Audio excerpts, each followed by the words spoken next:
before you do that, what's one cool feature about this car? One cool feature about this car? It can drift. Just that?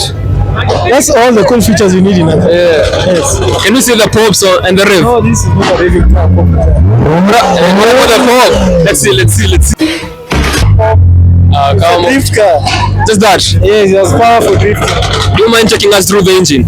So, Tell us about the engine. one JZ and an VVTi from a Mark 3 Super. We put it in the stock turbos, twin turbos, doing around 200 horsepower.